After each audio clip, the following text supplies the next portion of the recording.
विश्व में सबसे तेजी से कोरोना की इफेक्ट से उभरने वाला अर्थतंत्र कोई है तो हमारा हिंदुस्तान का अर्थतंत्र है, भारत का अर्थतंत्र है। और हम तेजी के साथ कोरोना की सारी इफेक्ट को साइड पर करते हुए प्री कोरोना स्टेज पर पहुंच चुके हैं। और जो अर्थतंत्र में गति बढ़ने का जिक्र उदय शंकर जी कर रहे थे, इसका मूल कारण यह है कि हम सुरक्षित है, हम वैक्सीनेटेड है, वरना अर्थतंत्र के अंदर गति आने का सवाल ही पैदा नहीं होता है। इसका दूसरा कारण है कि देश भर के, एक पहले मैं एक और बात बता दूं, देश भर के 80 करोड़ लोगों को, ये शायद इस प्रकार की मीटिंग में बैठे हुए हम लोगों के लिए बहुत महत्वपूर्ण बात नहीं होती, इस पर हमारा ध्यान भी नहीं होता, मगर डे टू डे जो रोजगारी प्राप्त कर कर खाते हैं, जब 2 साल लगभग सब कुछ बन रहा, 1.5 साल सब कुछ बन रहा, वो खाएगा क्या? एक ऑटो रिक्शा वाला क्या खाएगा? एक ठेला लगाने वाला क्या खाएगा? एक बंद फैक्ट्री का मजदूर क्या खाएगा? बहुत बड़ी समस्या थी मित्रों। 1.25 साल तक 80 करोड़ लोगों को फ्री ऑफ कॉस्ट प्रति व्यक्ति हर महीना 5 किलो अनाज देने का काम भारतीय जनता पार्टी की नरेंद्र मोदी सरकार ने किया है, जिसके कारण 80 करोड़ लोगों में ना भूख थी ना अंग्रेज था। बहुत बड़ा काम है। 80 करोड़ लोगों को 1.25 साल तक फ्री ऑफ कॉस्ट अनाज दुनिया में कहीं नहीं दिया गया, जो भारतीय जनता पार्टी की सरकार ने। मित्रों, कोरोना का अर्थतंत्र पर बहुत बड़ा प्रभाव पड़ा है। इसको निपटने के लिए दुनिया भर में कई सारी चीजें हुई भी हैं और हमारे देश में भी कई सारी चीजें हुई। जब कोरोना का कालखंड था, सारी चीजें बंद थी, तब मोदी जी ने इस देश के नीतियों को बनाने के लिए, नीतियों में सुधार के लिए ढेर सारे काम किए। कई सारे देशों ने $1 ट्रिलियन के पैकेज भी घोषित किए और कई सारे उपाय किए। हमने सप्लाई साइड में सुधार करने के लिए आत्मनिर्भर भारत पैकेज 1, 2, 3 और 4 के अंतर्गत ढेर सारे काम किए और इसी के कारण आज विश्व में सबसे तेजी से कोरोना की इफेक्ट से उभरने वाला अर्थतंत्र कोई है तो हमारा हिंदुस्तान का अर्थतंत्र है, भारत का अर्थतंत्र है। और हम तेजी के साथ कोरोना की सारी इफेक्ट को साइड पर करते हुए प्री कोरोना स्टेज पर पहुंच चुके हैं। ढेर सारे फैसले इसी समय के दौरान लिए गए। पीएलआई स्कीम लगभग 13 क्षेत्रों के अंदर आई, सेमीकंडक्टर का अभी घोषणा किया है और पीएलआई स्कीम के तहत लगभग 2 लाख करोड़ के प्रोत्साहन भी दिए। माइनिंग के अंदर ढेर सारे सुधार किए। कैप्टिव और नॉन कैप्टिव खदानों के बीच का अंतर दूर कर दिया। खनिज का सूचकांक विकसित करने का काम किया। स्टैंप फीस का रेशनलाइजेशन किया। कोयला में भी गैर विद्युत उपभोक्ताओं के लिए नीलामी का जो मूल्य था उसको कम करने का काम किया। नेशनल एसेट्स रिकंस्ट्रक्शन कंपनी की स्थापना हुई। लगभग 2 लाख करोड़ रुपया इसके लिए एक साइड पर रखा गया। नेशनल एसेट मोनेटाइजेशन पाइपलाइन की घोषणा की गई। रिट्रोस्पेक्टिव टैक्स को समाप्त कर दिया गया। दूरसंचार के क्षेत्र में, टेलीफोन के क्षेत्र में भी पैकेज दिया गया। ढेर सारे डिफेंस में एफडीआई की सीमा को इसी कालखंड में 49% से बढ़ाकर 74% पर ले जाया गया। सिविल एविएशन के लिए भी एमआरओ के लिए भारत हब बने, इसके लिए ढेर सारी योजनाओं को लाया गया। नियम भी बदले गए। पीपीपी माध्यम से अनेक विश्व स्तरीय एयरपोर्ट्स का फाउंडेशन स्टोन कम से कम 4 को तो मैं जानता हूं इसी समय में रखा गया। एक एम्पावर्ड ग्रुप ऑफ सेक्रेटरी बनाकर फास्ट ट्रैक इन्वेस्टमेंट क्लियरेंस के लिए ग्रुप को एम्पावर करा गया, मतलब कैबिनेट के ही अधिकार दिए गए। प्रत्येक मंत्रालय में प्रोजेक्ट डेवलपमेंट सेल बनाने का काम किया गया। निवेश को आकर्षित करने वाले राज्यों के अंदर एक हेल्दी कंपटीशन खड़ी करने के लिए इनकी रैंकिंग की प्रक्रिया चालू की गई। अंतरिक्ष के अंदर भी प्राइवेट कंपनियों की भागीदारी सुनिश्चित की गई, ड्रोन के लिए भी पॉलिसी लाया गया, पीपीपी मोड पर परमाणु ऊर्जा में रिएक्टर स्थापित करने के लिए भी पॉलिसी बनाई गई। 200 करोड़ रुपए तक की सरकारी खरीदी में से ग्लोबल टेंडर को समाप्त कर आत्मनिर्भर भारत मतलब यहां की कंपनी को ही वो टेंडर मिल पाएगा। ये बहुत बड़ा नीतिगत सुधार है जिसमें हमारी मैन्युफैक्चरिंग को बहुत बड़ा फायदा होने वाला है। एमएसएमई की नई व्याख्या की गई, आईबीसी को संशोधित किया गया, एमएसएमई के लिए विशेष प्रकार की स्कीम घोषित की गई और इसके कारण आज हम देख रहे हैं कि दुनिया के सभी इकोनॉमी का आप स्टडी करेंगे तो कोरोना की इफेक्ट से उभरने में भारत सबसे तेजी के साथ उभरकर बाहर आने वाला देश बना है।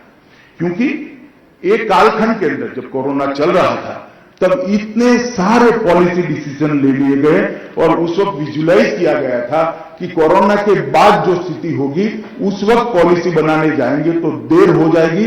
सारी पॉलिसी के अंदर परिवर्तन जो करना था वो कोरोना के कालखंड के अंदर ही हुआ और जब कोरोना से बाहर आए तो हम विश्व के अंदर तैयार होकर अपने यहां इन्वेस्टमेंट के लिए, अपने यहां मैन्युफैक्चरिंग बढ़ाने के लिए, अपना एक्सपोर्ट बढ़ाने के लिए हम तैयार होकर खड़े। और इसी का कारण है कि आज हम जुलाई से सितंबर की 3 मास का जीडीपी 8.4 रहा है और मैं मानता हूं कि शायद 21-22 में दुनिया में सबसे तेजी से बढ़ने वाली अर्थव्यवस्था अगर कोई बनेगा तो भारत बनेगा। इसका मुझे पूरा भरोसा है और अगर हम डबल डिजिट में भी पहुंचते हैं तो मुझे आश्चर्य नहीं होगा। मित्रों, ये जो परिवर्तन आया है, ये परिवर्तन समय समय पर जहां जहां जरूरत थी उसको हमने बदला है। बैंक्रप्सी कोड के अंदर भी कोरोना के कारण इसकी इफेक्ट को 2 साल तक टाल दिया गया था। कई सारे हमने समय पर उचित फैसले लिए और इसके कारण लगभग 22 पैरामीटर है, इसमें से 19 में हम बहुत आगे निकल चुके हैं। इकोनॉमी के जो 22 पैरामीटर है वो उसमें से 19 में हम आगे निकल चुके। ये बताता है कि हम बहुत बेहतर स्थिति में आए हैं। मैन्युफैक्चरिंग को बढ़ावा देने के लिए भी बहुत सारे कदम उठाए गए। सेवा का इंडेक्स मतलब सर्विस का इंडेक्स भी हमारा प्री कोरोना स्टेज पर आ गया है। मैन्युफैक्चरिंग का इंडेक्स भी हमारा प्री कोरोना स्टेज पर आ गया है और ये सब इतने सारे पैकेज, इतनी सारी रियायतें देने के बाद भी आज हमारी महंगाई, मुद्रास्फीति 4 से 6 के बीच में रखने का जो हमारा लक्ष्य है, आज 4.5 पर हम खड़े हैं, उसको भी हमने बढ़ने नहीं दिया है। मैं मानता हूं ये बहुत बड़ा अचीवमेंट है। एक्सपोर्ट के अंदर आज लगभग पहले 7 महीने में 26% की इंक्रीज हम देख चुके हैं और इंफ्रास्ट्रक्चर के डेवलपमेंट के लिए भी लगभग गत साल की तुलना में 34.5% की हम वृद्धि देख चुके हैं। जीएसटी का कलेक्शन पहले 13 महीनों में से 11 महीने 1.1 लाख करोड़ से ऊपर रहा है, तो प्री कोरोना स्टेज पर हम आ गए हैं और डायरेक्ट टैक्स का कलेक्शन भी 8.15 लाख को हम क्रॉस कर चुके हैं। और मैंने जैसे कहा कि फिस्कल डेफिसिट को भी हमने कंट्रोल में रखा है। ढेर सारे क्षेत्रों के अंदर अब इन्वेस्टमेंट के लिए ढेर सारे क्षेत्रों के अंदर बहुत बड़ा मौका भारत को मिलना है। उस वक्त फिक्की ने क्या करना है? क्या हम इसी प्रकार से मतलब अच्छा ही चल रहा है कि मेरी कोई ऐसी टिप्पणी आप मत लीजिए, मगर सरकार की भी फिक्की से कोई अपेक्षा है। फिक्की क्या एक प्लेटफॉर्म बन सकता है? देश के आज के समय की जो जरूरियातें हैं, हमारी इंडस्ट्रीज और हमारा इन्वेस्टमेंट उस दिशा में जाए, इसके लिए फिक्की क्या प्लेटफॉर्म बन सकता है? आप सभी जानते हैं जब तक हम R&D में आगे नहीं बढ़ेंगे पैसा यहां नहीं आएगा। मैन्युफैक्चरिंग आप कर लेंगे चलिए, मगर जब तक R&D की सुविधा यहां नहीं बढ़ेगी, R&D में इन्वेस्ट नहीं होगा, इसके लिए सरकार के साथ मिलकर आप कोई नई शुरुआत कर सकते हैं क्या? मैन्युफैक्चरिंग भी उस क्षेत्र में हो जो हमारे इंपोर्ट को कम करे। इस क्षेत्र में फिक्की कोई इनिशिएटिव ले सकती है क्या? मैन्युफैक्चरिंग बढ़ना अच्छी बात है, अपने आप में ही अच्छी बात है, मगर उस क्षेत्र में बढ़ता है मैन्युफैक्चरिंग कि जिससे हमारा इंपोर्ट कम होता है तो और अच्छी बात है। इसके लिए हम कोई फोकस काम कर सकते हैं। जैसे अभी सरकार ने सेमीकंडक्टर के लिए एक बहुत बड़ी निर्णय लिया है कभी, क्योंकि हम जानते हैं कि ये हमारा इंपोर्ट बिल बढ़ाता है, हमें निर्भर करता है, और आज हमारी स्थिति ऐसी नहीं है कि सेमीकंडक्टर के मामले में हम आत्मनिर्भर हैं। फिक्की ने अब तक जो परंपरागत आप काम कर रहे हैं वो अच्छा ही कर रहे हैं। इंडस्ट्री की दिक्कतों को सरकार के साथ पहुंचा रहे हैं, सरकार की पॉलिसी को इंडस्ट्री के साथ पास पहुंचा रहे हैं, और पॉलिसी मेकिंग में आपका एक बहुत अच्छा कंट्रीब्यूशन करने वाला रोल भी है। मगर अब समय आया है कि फिक्की ने कुछ एरिया सिलेक्ट कर वो एरिया के अंदर अपना रोल सुनिश्चित करना चाहिए। और अमृत काल का जो समय है, मुझे अच्छा लगा उदय जी ने भी अमृत काल के समय की बात करी है, तो आप लोगों तक भी अमृत काल पहुंचा तो है। ये 25 साल हर भारतीय ने एक संकल्प लेकर हर क्षेत्र के अंदर भारत को दुनिया में प्रथम स्थान की दिशा में ले जाने के लिए संकल्प लेना चाहिए, और ये संकल्प हर भारतीय ले, इसके साथ साथ फिक्की जैसे संगठन भी ले। बहुत जरूरी, फिक्की ने अपने रोल को बदलकर देश की जरूरियात क्या है उसको कॉन्सेंट्रेट करकर कंसोर्टियम, कुछ ग्रुप्स, कुछ बड़े इंडस्ट्रियल हाउस, इसको हम मोटिवेशन दे सकते हैं क्या? इसको मोटिवेट कर सकते हैं क्या? अगर ये होगा तो क्यूमुलेटिव स्पीड के साथ हम दुनिया में हमारा स्थान सुनिश्चित करेंगे। करना तो है ही, आप मानकर चलिए। मैं तो बहुत आशावादी आदमी हूं। जब शताब्दी होगी, हम होंगे या नहीं होंगे, मैं बताता हूं, भारत दुनिया में बहुत ऊपर के स्थान पर होगा, इसमें कोई संशय न रखे। दुनिया भी नहीं रखती है, आप भी मत रखिए, क्योंकि अभी जो फाउंडेशन डालने का काम हुआ है, इसके पर बहुत बड़ी इमारत बनने ही वाली है। और एक, मैं तो युवाओं को भी बहुत मिलता हूं, बहुत सारी कॉलेजों में जाता हूं, संवाद, मैंने जो स्पार्क देखा है, जो सेल्फ कॉन्फिडेंस देखा है, मुझे बहुत अपने उज्जवल भविष्य पर बहुत भरोसा है। आज स्टार्टअप की स्थिति देखिए, 7 साल में कहां से कहां पहुंचेगा।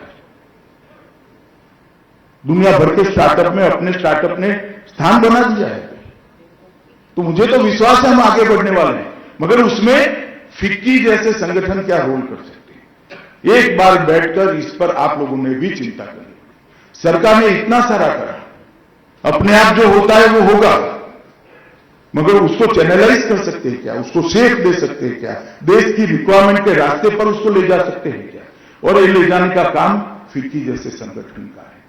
मित्रों, मैं इतना ही कहना चाहता हूं कि 7 साल में नरेंद्र मोदी जी ने देश की कई सारी वर्षों पुरानी समस्याओं का समाधान किया है। मुझे बताइए, 2019 में जब सरकार चुनकर आई, किसको भरोसा था कि सरकार देश में से धारा 370 को हटा पाएगी? था किसी को भरोसा? देखते देखते खून का कतरा बहे बगैर कश्मीर में से 370 को समाप्त करने का काम नरेंद्र मोदी सरकार, एक भी खून का कतरा बहे बगैर राम जन्मभूमि जैसी जटिल समस्या को समाप्त कर दिया।